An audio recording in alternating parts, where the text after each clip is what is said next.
E aí, entendedores, beleza? Vocês sabem o que aconteceu entre a Primeira e a Segunda Guerra Mundial? Não? Então se prepare, porque hoje a videoaula é sobre o Entre Guerras.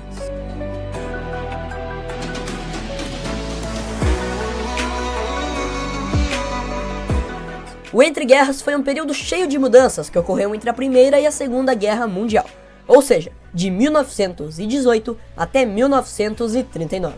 Mas antes de começar a explicação, eu queria refrescar a memória de vocês sobre como terminou a Primeira Guerra. Então, por que a gente não dá uma olhadinha lá no final do vídeo sobre a Primeira Guerra Mundial? Bora lá? Logo no início de 1917, o Império Russo se encontra em profunda crise devido à Revolução Russa, que estava ocorrendo naquele período. Com a possibilidade da saída da Rússia do conflito, os Estados Unidos decidem entrar na guerra a favor da Tríplice Entente, os aliados, já que desde 1915, quando um navio com passageiros americanos foi bombardeado pela Alemanha, as relações diplomáticas entre os Estados Unidos e o Império Alemão foram cortadas. A Rússia saiu da guerra no final de 1917.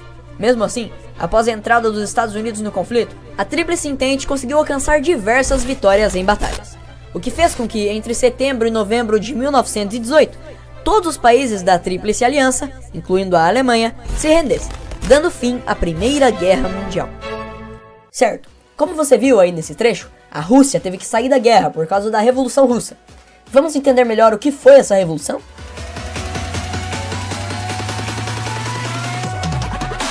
A Revolução Russa começou em 1917, e foi quando, no meio da Primeira Guerra, o povo russo começa a se rebelar contra o governo do czar, que era uma espécie de imperador absolutista da Rússia. Dessa forma, os camponeses e operários russos instauram o comunismo no país, que anexa alguns territórios e se torna a chamada União Soviética. Loucura, né? Agora, outro tópico que é bem interessante da gente citar aqui é que a Europa inteira estava completamente falida depois da Primeira Guerra. Infraestrutura destruída, economia arrasada, enfim, a Europa inteira estava ferrada. Mas enquanto isso, tinha um país tranquilão, prosperando, na boa, os Estados Unidos. Pois é, eles enriqueceram muito com a guerra. E agora estavam passando por um período chamado os Loucos Anos 20.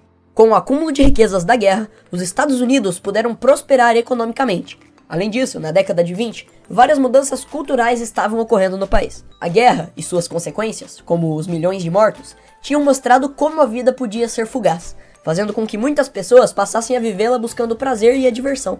Na década de 20, nos Estados Unidos, surgem o jazz e o blues, além de terem se iniciado movimentos pelos direitos dos negros, das mulheres e etc. Mas a festa durou pouco. Mesmo com o imenso crescimento econômico dos Estados Unidos durante a década de 20, vários problemas passaram a ocorrer no país. O excesso produtivo estadunidense, por exemplo, exigia um mercado consumidor cada vez maior. Mas para quem vender produtos quando o resto do mundo está em crise? Isso gerou uma superprodução, ou seja, eles produziram várias coisas quando não tinha ninguém para comprar. Então, em 1929, acontece o evento que ficou conhecido como Crash de 29. A Bolsa de Valores de Nova York simplesmente quebrou, e todo mundo que tinha investido nela perdeu muito dinheiro. Se você quer entender melhor como isso ocorreu, te recomendo meu vídeo sobre o mercado de ações. O card vai estar aqui em cima. Agora, com os Estados Unidos quebrados, quem poderá nos salvar? Eu! O Chapolin Colorado! Não contavam com minha astúcia? Não é o Chapolin. É Franklin Roosevelt. Quem? Franklin Roosevelt foi um presidente americano que criou o plano para recuperar a economia dos Estados Unidos, o New Deal, que consistia na intervenção do Estado na economia para impedir a superprodução, sacou? Certo, essa parte aí eu entendi. Mas eu também ouvi dizer que nessa época do Entre Guerras surgem o fascismo e o nazismo. É verdade? Sim, é verdade. No período entre guerras houve a ascensão de regimes totalitários, como o nazismo na Alemanha e o fascismo na Itália. Vamos descobrir como tudo isso foi ocorrer? Vocês lembram que na Primeira Guerra a Itália mudou de lado porque a Tríplice Entente ofereceu territórios para ela? Então, acontece que depois da guerra, a Itália não recebeu os territórios prometidos e ainda se meteu numa grande crise econômica, o que incentivou o nascimento do Partido Fascista, que era liderado por Benito Mussolini. E eles acreditavam, entre outras coisas, no militarismo, no ultranacionalismo, na antidemocracia e no autoritarismo, formando um estado opressor e totalitário, onde o líder supremo manda em tudo, tendo poder até mesmo para ordenar matar alguém. Depois da Primeira Guerra, foi assinado o Tratado de Versalhes, onde a Alemanha foi considerada culpada da guerra, e são feitas várias exigências a ela. Por exemplo, o Estado alemão tinha que ser extremamente limitado, e a marinha e a aeronáutica estavam proibidas.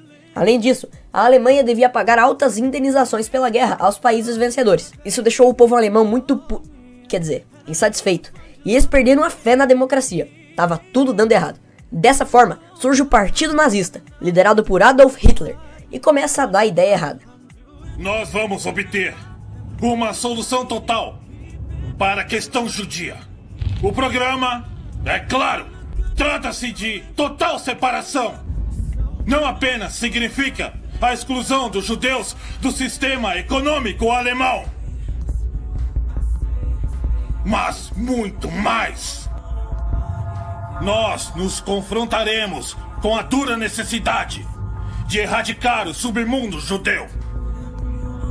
Assim como erradicaríamos criminosos do nosso estado, será o fim absoluto e certo de todo o judaísmo na Alemanha.